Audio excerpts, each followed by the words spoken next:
Bonjour à toutes et à tous, bienvenue pour cette petite réaction à un trailer. Aujourd'hui on va se faire Life on Our Planet, un documentaire Netflix qui normalement devrait sortir cet automne. Donc Netflix, bon, les documentaires Netflix, on va pas trop commenter là-dessus, on en a déjà fait, on a déjà bien parlé avec Mandax la dernière fois. Netflix a quand même une certaine réputation niveau documentaire, mais celui-là je l'ai déjà vu, ce petit trailer, et honnêtement, je sens qu'il va être bien. Donc j'ai pas l'intention de devenir une chaîne de réaction à des trailers ou à des documentaires en particulier, mais celui-là, quand j'ai vu le trailer, il m'a hypé. Il a ce petit côté préhistorique Planet en fait, et j'ai comme l'impression qu'effectivement c'est ce que j'espérais avec Préhistorique Planet, et du coup je suis content. Préhistorique Planet, ça devient le nouveau standard à atteindre pour les documentaires. Et Préhistorique Planet était très très réaliste, avec des interventions de paléontologues, notamment dans la saison 2, à la fin de la saison 2. Donc, et puis tout ça était évidemment... là, les paléontologues étaient vraiment écoutés, quoi. On sentait que c'était vraiment que les paléontologues étaient vraiment écoutés. On sentait que les modèles étaient vraiment très bien faits, qu'ils avaient mis du travail, du temps. Il y avait de la passion, voilà. Il y avait de la passion derrière, et ça se sentait dès le trailer pour Préhistorique Planet. Donc là, j'ai ressenti un petit peu cette chose-là. Donc, je vous invite à aller voir ce trailer avant, parce que moi, évidemment, je vais m'arrêter tous les 3 minutes pour commenter. Allez voir le trailer d'abord, puis revenez sur cette vidéo. Je vous laisse 2 secondes. Non, la vidéo est pas en pause, c'est juste moi qui fais le clown. Bref, allez, on se lance pour cette petite vidéo. Alors, on commence sur des œufs que je crois être d'émeux. Hein, les œufs bleu-vert comme ça a l'air d'être des œufs d'émeux qu'ils ont utilisés.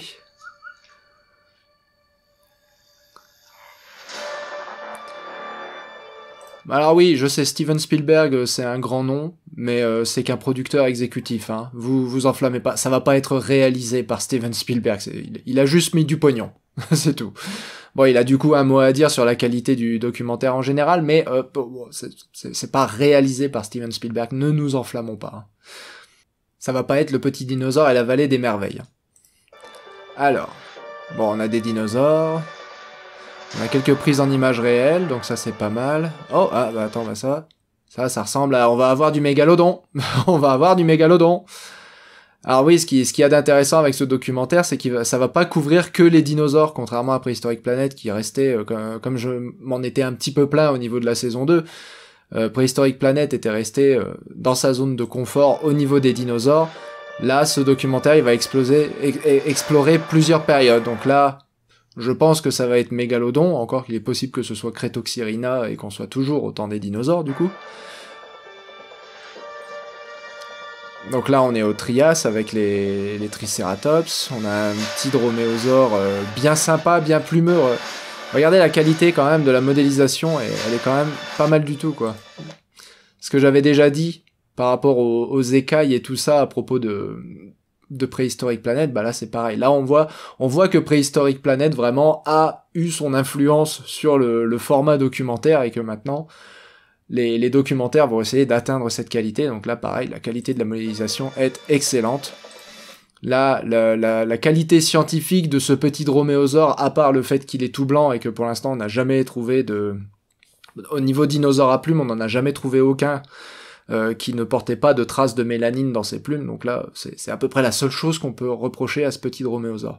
Je pense en plus que c'est un Microraptor, parce que donc ça doit être Tarbosaurus, du coup, si c'est un Microraptor, comme d'habitude, j'ai fait tout mon possible pour ne pas être spoilé, donc je n'ai aucune idée des animaux qu'ils vont mettre dedans. Mais là, ça sent le Tarbosaurus à l'arrière, et donc ça sent le Microraptor, parce qu'on voit la deuxième paire d'ailes sur les jambes. Donc c'est pour ça que ça sent le Microraptor. Et Microraptor, on sait que ses plumes sont très très riches en mélanine, puisqu'on a réussi à les voir. Puis de toute façon, ça se voit sur le spécimen tel qu'il est préservé, ça, on voit assez bien que les plumes sont noires. Bref, donc Microraptor. Ah, et là, c'est le moment qui m'a hypé. C'est un thérapside, mesdames et messieurs. C'est un thérapside. C'est pour ça que je suis hypé. Ceci, mesdames et messieurs, n'est pas un gorgonopsien. Je croyais aussi que c'était un gorgonopsien, mais le nombre de dents ne colle pas. Ça ne marche pas avec le nombre de dents, notamment le nombre d'incisives. Et en plus, quand on regarde le sommet du crâne, vous voyez ce trait ici, c'est là où les muscles temporaux s'insèrent. Donc en fait, vous avez les deux muscles temporaux qui s'insèrent, comme ça, au niveau d'une crête sagittale, et donc ça crée ces deux bosses sur les côtés, et cette petite crête au milieu, enfin cette petite galerie, cette gouttière au milieu.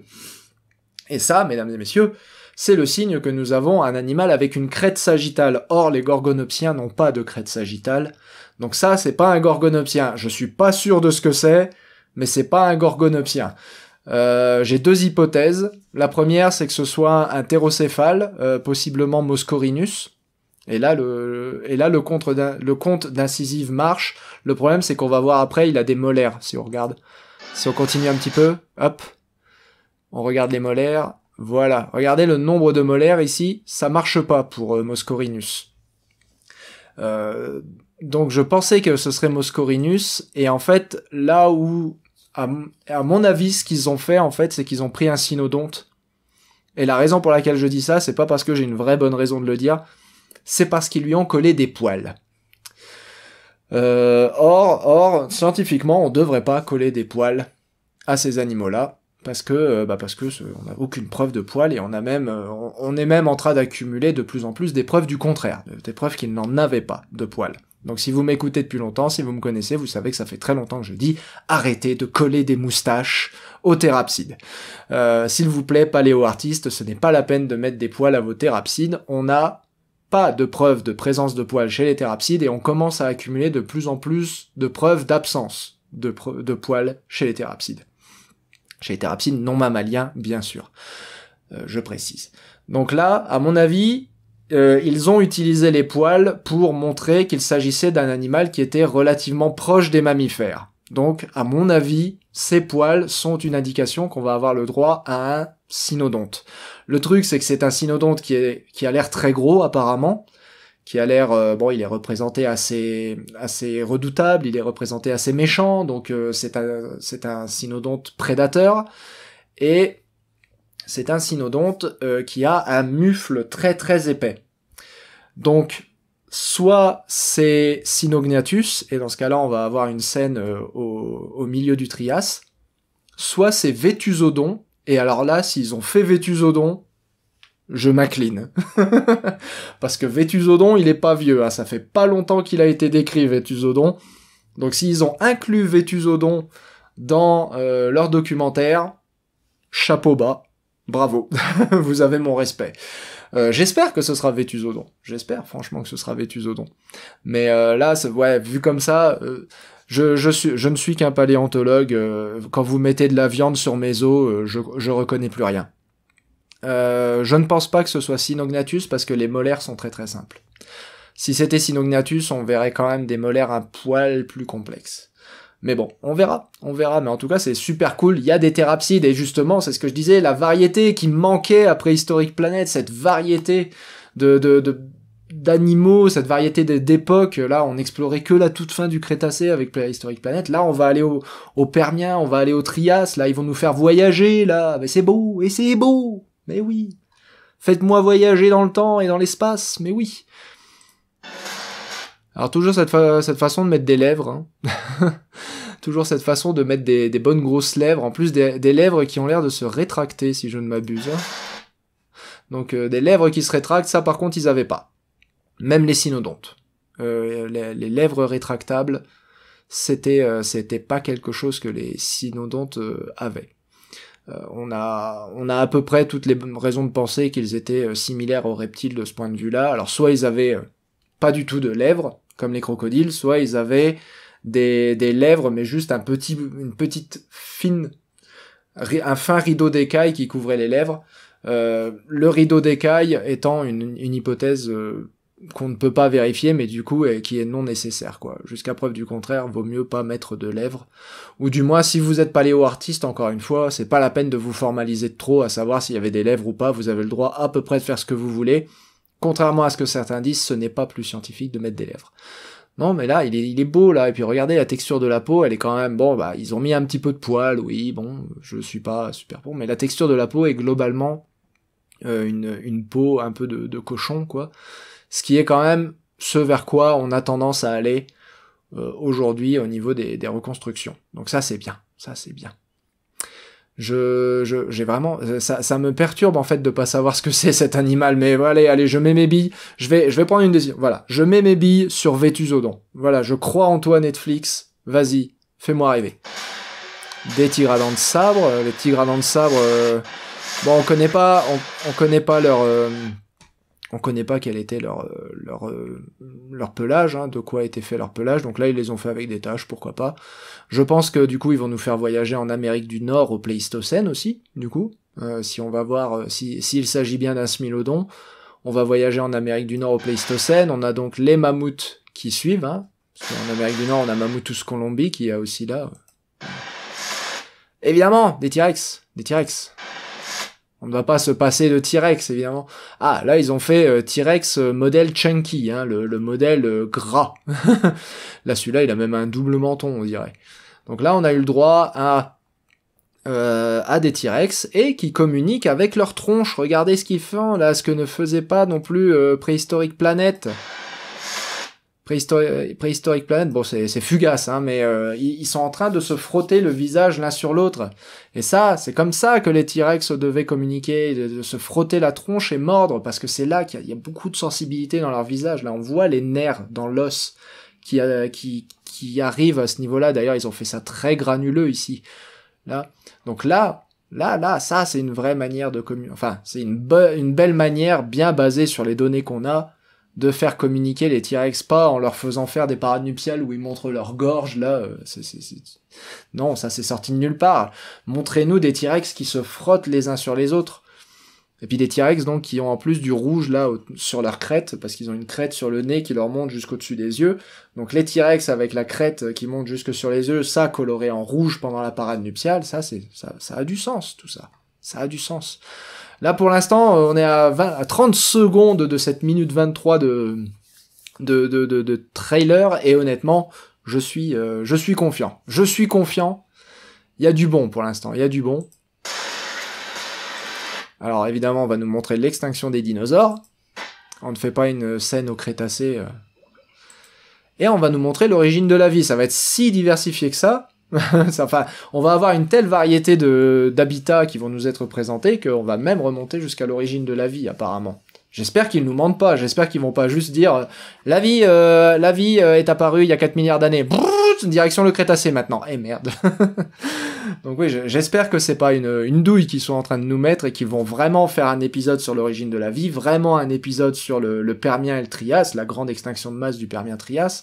Vraiment un épisode sur le Crétacé qui se terminera par l'extinction des dinosaures, et vraiment un épisode sur le Pléistocène, avec les mammouths, avec les tigres à dents de sabre. Là, j'espère qu'ils ne mettent pas une douille en mode, ils vont nous passer ça, ils vont passer 15 minutes sur tout le reste, et 5 épisodes que sur les dinosaures, quoi. Mais, ouais, non, là, ça c'est prometteur, c'est prometteur. Ceci dit, ça veut dire que c'est un très bon trailer s'ils ont fait ça. On aura même le droit aux Dévoniens. Enfin, peut-être plus le Carbonifère, parce que... Alors là, ça ressemble à Eusthénoptéron, ça. Donc Eusthénoptéron qui est donc un poisson sarcoptérygien, ces poissons à nageoire charnue. Donc là, ils ont très très bien représenté la nageoire charnue. On reconnaît la forme générale d'un Eusthénoptéron. Et là, on a un amphibien qui m'a l'air d'être un Limnocélis, si je ne m'abuse. Ça ressemble en tout cas pas mal à un Limnocélis. Alors, on a un amphibien qui a l'air très très avancé, là, ce qui du coup est pas vraiment... Enfin, à moins que ce soit juste des dymnostes, en fait, hein. Peut-être que je suis en train de m'enflammer à appeler ça un Eusthénoptéron, peut-être que là, c'est censé être que des dipneustes. Je sais pas. Je dis dineuste et dipneuste de façon complètement interchangeable, donc ne soyez pas perturbés. C'est juste la forme de la queue, en fait. La queue est légèrement épicerque, alors il est pas impossible. Épicerque, ça veut dire qu'il y a une pointe vers le haut. Donc elle est pas complètement difficerque, la queue, donc peut-être que c'est un dipneuste primitif, du coup. Peut-être, je sais pas. Mais même si c'était un dipneuste primitif, ce serait dévonien. La raison pour laquelle je m'inquiète, c'est que si c'est Limnocélis, ce truc-là, c'est plus, on est beaucoup plus avancé dans le temps, là. On est carbonifère... Carbonifère bien tapé. En fait, le truc avec cet animal là, c'est qu'il a déjà les yeux sur le côté. Donc moi je pars du principe que c'est un amphibien parce que je pense qu'on est en train de nous montrer du dévonien, mais si c'est un amphibien, c'est déjà un amphibien reptiliomorphe, c'est déjà un amphibien qui commence à devenir un reptile, parce qu'au lieu d'avoir les yeux sur le sommet du crâne, comme les amphibiens sont censés l'avoir, il a les yeux sur le côté. Donc pour moi ça ressemble à un Limnocélis qui fait partie des reptiliomorphes, mais dans ce cas-là on est beaucoup plus tapé direction carbonifère. Voire même permien, parce que l'Hypnocélis, en réalité, il est du permien. Donc on a déjà des reptiliomorphes, il me semble, à la fin du carbonifère, mais si c'est effectivement l'Hypnocélis, en réalité, on est même carrément dans le permien. Dans le permien, il y a des dipneustes. On a des dipneustes ici, en Afrique du Sud, des terriers au moins de dipneustes dans le Karoo. Donc il n'est pas impossible qu'on soit face donc à un reptiliomorphe, donc un ancêtre des reptiles, un animal de la transition entre amphibien et reptile, qui soit en train de se délecter de quelques dipneustes, ou alors s'ils ont fait un énorme raccourci au niveau du temps, ce sera un Eusthénoptéron. En tout cas, c'est pareil, hein, on agrandit la variété de paysages qu'on va voir et de scènes qu'on va avoir. Donc j'espère qu'on va avoir un épisode entier. Bon, évidemment, un arthropleuride, probablement arthropleura, un orthocère. Mesdames et messieurs, on aura aussi de l'ordovicien. Regardez-moi cet orthocère géant. Enfin, je suppose que l'idée, c'est de comprendre qu'il est géant, puisque là, on a des coraux qui sont déjà, on l'imagine, assez gros. Un orthocère géant, mesdames et messieurs. Donc, on va aussi avoir du dévonien. Mais il y a combien d'épisodes dans cette série? Combien il y a d'épisodes? Non, mais sérieux, là, on a déjà donc l'origine de la vie, l'ordovicien, le permien, le dévonien peut-être, le pléistocène, du Crétacé, avec l'extinction des dinosaures. Enfin là, c'est magnifique, c'est excellent. Du mégalodon peut-être, on avait dit, si c'est pas Crétoxyrina du coup. Là, Netflix, honnêtement, ils se foutent pas de nous là. Là, ils se foutent pas de nous. Donc, très joli orthocère, hein, qu'on reconnaît évidemment. C'est un mollusque avec une énorme coquille. Une énorme coquille droite, hein, non pas enroulée comme les ammonites. Et puis, on reconnaît que c'est un orthocère parce qu'ils lui ont fait beaucoup de bras. Vous voyez, 1, 2, 3, 4, 5, 6, 7, 8, 9, 10... ouais, il y en a peut-être pas tant que ça en réalité, mais il y a beaucoup de bras, ce qui est plutôt un truc des nautiloïdes et pas un truc qu'on retrouve chez les mollusques qui en ont... Enfin, chez les décapodes et les octopodes, qui sont des mollusques beaucoup plus dérivés, du coup, et qui ont un nombre de bras beaucoup plus réduit. Ceci étant dit, j'ai pas vraiment vu exactement combien il y avait de bras, et on n'en voit pas tant que ça au final. Donc, Dacleostéus! Ben oui! Bon, ça a l'air de confirmer qu'on va avoir un épisode au dévonien, tout ça. Dacleostéus qui est très gentil et puis qui a et un truc qui manquait aussi à Préhistorique Planète, des cabossures. Regardez là, la tête du Dacleostéus, il y a des cabosses dessus, ça, on sent qu'il a vécu notre Dacleostéus là. C'est ce qui manquait beaucoup à Préhistorique Planète, c'est qu'on avait vraiment l'impression que, vous voyez, les dinosaures, ils sortaient de la production, voilà, ils sortaient du moule, ils étaient encore tout frais, tout chauds, ils avaient aucune trace, aucune cicatrice, rien du tout. Là, voilà, là, vous me montrez un Dacleostéus qui a vécu. Là, c'est beau. Là, c'est beau. Ah, et donc on va nous vendre l'idée qu'apparemment Dacleostéus se baladait en famille. Ce qui serait plus ou moins basé, on va dire, sur le fait que certains représentants de la famille des placodermes arthrodires, dont Dacleostéus fait partie, certains représentants ne pondaient pas d'œufs, quoi, de donner naissance à des petits directement formés. Ce qui est plutôt une caractéristique de poissons plutôt évolués, plutôt avancés, donc dont on peut faire un raccourci en disant s'il avait ce comportement-là qui était avancé, pourquoi pas un comportement de vie en famille. Ou alors c'est juste les petits qui vivent au crochet de la maman, c'est juste les petits qui suivent maman et puis qui boulottent ses restes quand elle tue quelque chose. C'est possible aussi, ce serait un semi-parasitisme plutôt qu'une preuve de soins familiaux. Là, je sais pas, on verra bien ce qu'ils nous vendent. Hein. D'ailleurs, le design de Dacleostéus, alors c'est dur de se rendre compte avec l'absence d'échelle évidemment, Mais ce design de Dincleostheus, on sent que c'est un Dincleostheus modèle raccourci. Hein. J'ai comme l'impression qu'ils ont suivi la littérature scientifique récente et qu'ils nous ont fait un Dincleostheus qui du coup ne fera pas plus de 4-5 mètres de long maximum. Un Dincleostheus, donc au lieu d'avoir un Dincleostheus très allongé, très profilé, très hydrodynamique, on va avoir un Dincleostheus plutôt court, plutôt tassé en fait, un animal qui faisait plutôt des pointes de vitesse sur de courtes distances plutôt qu'un animal qui va faire des longues distances à une vitesse de croisière raisonnable. Donc ça, c'est bien là, c'est bien. Et là, c'est là qu'on vous me perdez, le Varan de Komodo. Évidemment, on fait un documentaire sur les dinosaures, on vous sort un Varan de Komodo. Je sais pas ce qu'ils vont faire de ce Varan de Komodo, mais là je vous surveille. Faisez pas n'importe quoi avec le Varan de Komodo. Commencez pas à dire que c'est une relique du temps des dinosaures ou un descendant des dinosaures ou je ne sais quoi. Je vous regarde, je vous préviens. Les Varans de Komodo, rien à voir avec les dinosaures. Rien à voir avec les dinosaures. Donc je sais pas ce que vous allez en faire de ce Varan de Komodo, si c'est pour nous parler de Megalania en Australie ou je sais pas quoi, mais faites gaffe. Disez pas que c'est un dinosaure, le Varan de Komodo. Disez pas que c'est un dinosaure. Parce que si vous le disiez, oui je sais, c'est vous le dites, mais je fais le crétin. Si vous le disiez, attention. Hein. Attention. Attention. Vous allez entendre parler de moi. Ah bah voilà, le fameux supposé Microraptor en train de planer avec ses 4 ailes.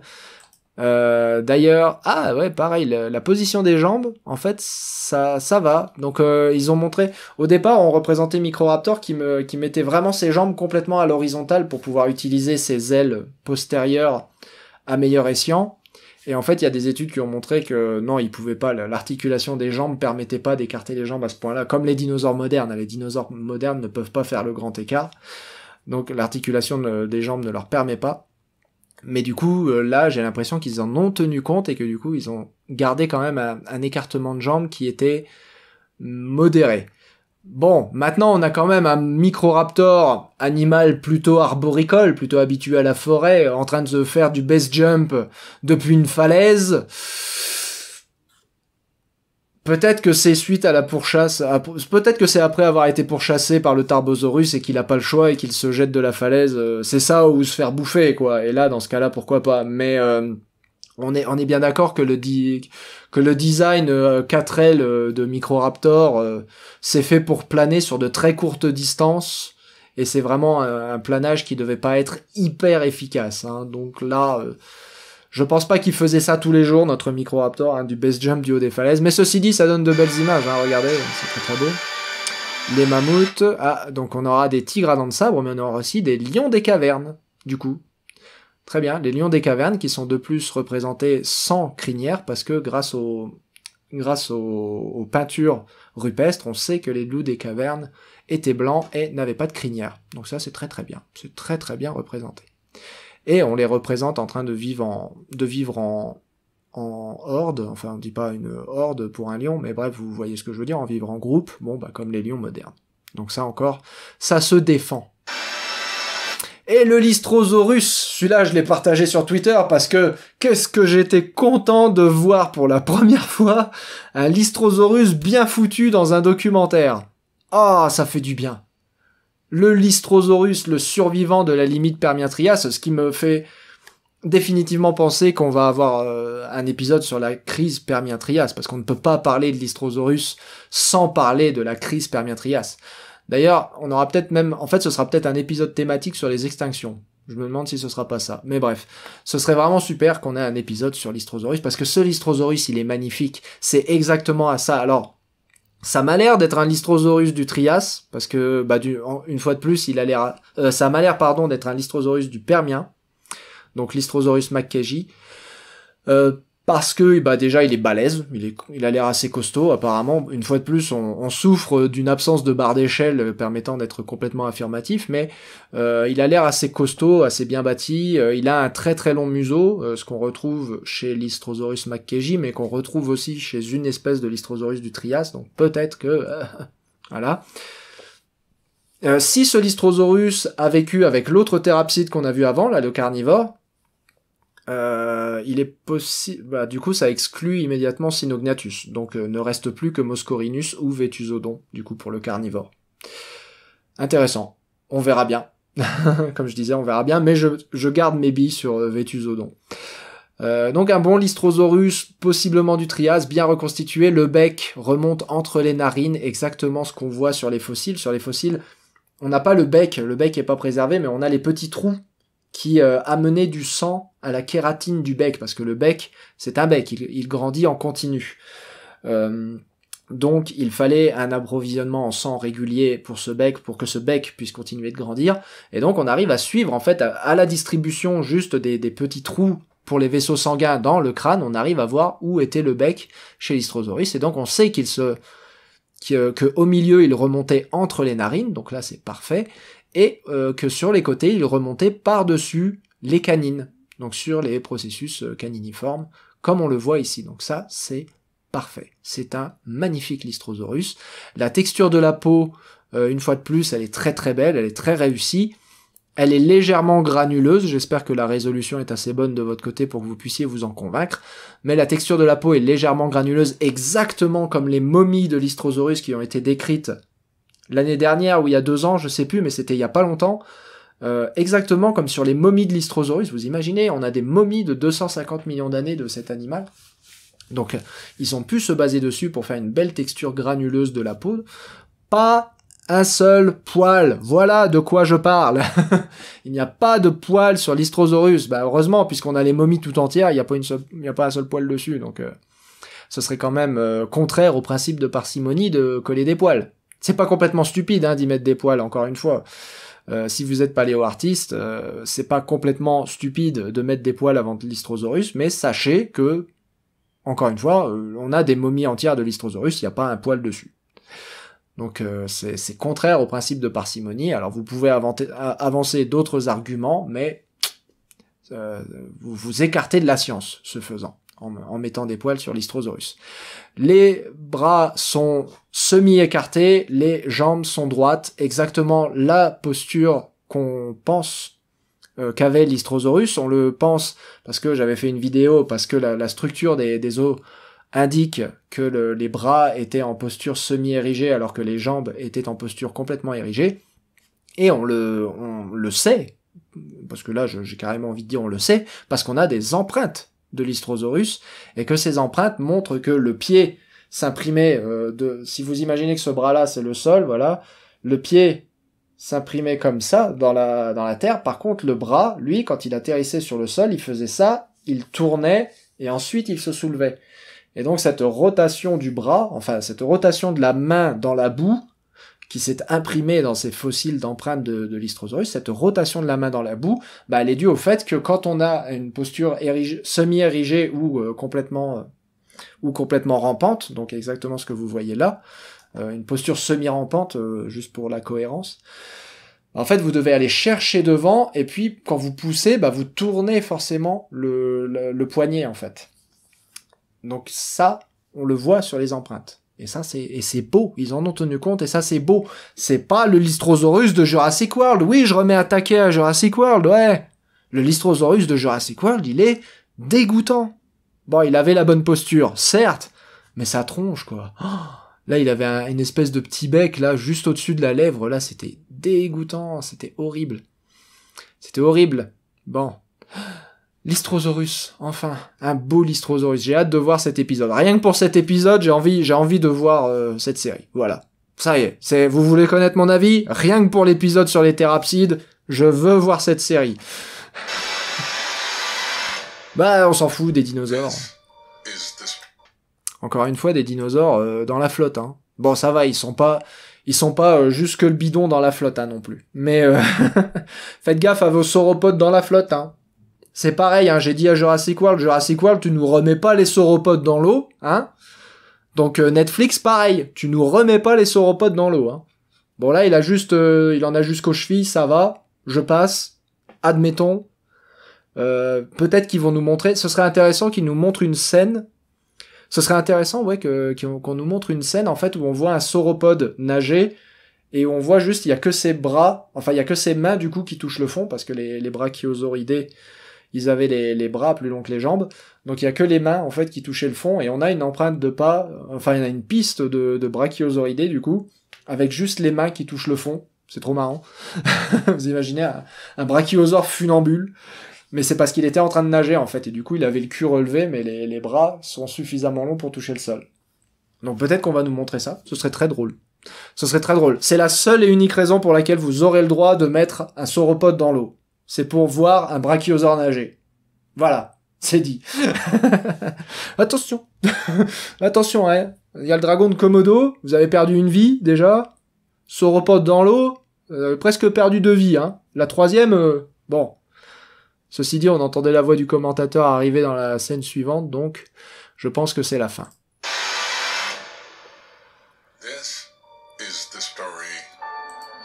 Il est rétro, hein. Regardez la posture du T-Rex, là, ça fait super rétro. Enfin, moi, j'adore, mais... mais ça fait super rétro de voir un T-Rex avec la tête relevée et la queue quasiment au ras du sol, comme ça fait hyper rétro. C'est peut-être ça, la contribution de Steven Spielberg, c'est de nous refaire un Dents Tranchantes. Ce serait trop bien qu'ils l'appellent Dents Tranchantes. Mais j'hallucine comment ils ont fait les T-Rex hyper chunky. En fait, ça correspond à ce qui était sorti il y a pas longtemps... On nous avait dit on a refait le T-Rex le plus réaliste possible, et effectivement l'une des caractéristiques de ce T-Rex c'était d'être hyper gras, quoi. Alors que on a l'habitude de représenter les dinosaures avec seulement la peau sur les os, notamment les carnivores. Là le T-Rex qu'ils avaient reconstitué était hyper gras. On n'a pas plus de raison de penser qu'ils étaient hyper gras que hyper maigres, c'est juste que le fait de les reconstituer hyper maigres, bah encore une fois on colle au maximum au squelette, ce qui est la chose qu'on a. Donc plus vous rajoutez ensuite de tissu, notamment du muscle et des couches de graisse, plus vous faites des hypothèses.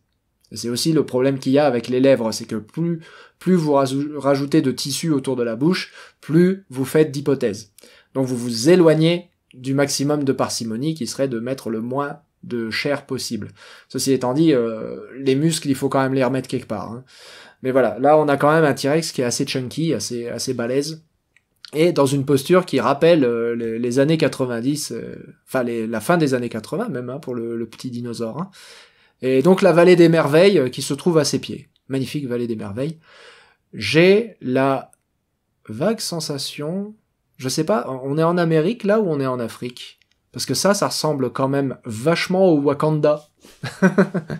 Le Wakanda, on voit des scènes dans Black Panther, en fait ça se trouve en Afrique du Sud, et c'est le Golden Gate National Park en Afrique du Sud, et ça ressemble quand même vachement au Wakanda. Bon, ceci dit, y a rien qui ressemble plus à une montagne en grès qu'une autre montagne en grès, hein. Une montagne en grès jaune entourée de sapins. Donc bon, on va rester prudent sur la géolocalisation de cet endroit, mais c'est la grande vallée, la vallée des merveilles, la voilà, elle est ici. Et voici Dents Tranchantes. Enfin accepté, voilà. Dents Tranchantes, enfin accepté dans la vallée des merveilles. Magnifique. Et la voix du commentateur, je me demande si c'est pas Morgan Freeman, mais honnêtement, je sais pas. Ça ressemble à la voix de Morgan Freeman. Ah oui, ça me défie. Et donc oui, octobre, 25 octobre. Donc oui, la renaissance des documentaires Netflix, on l'espère. On espère que ça va être la renaissance des documentaires Netflix. Et puis, bah, on l'attend. On l'attend un petit peu au tournant, là, pour le pharaon de Komodo, mais sinon, on l'attend. Voilà, j'espère que ça vous a plu. Je vous remercie d'avoir suivi cette vidéo. Et puis, bah, on se dit à très bientôt sur la chaîne. Salut!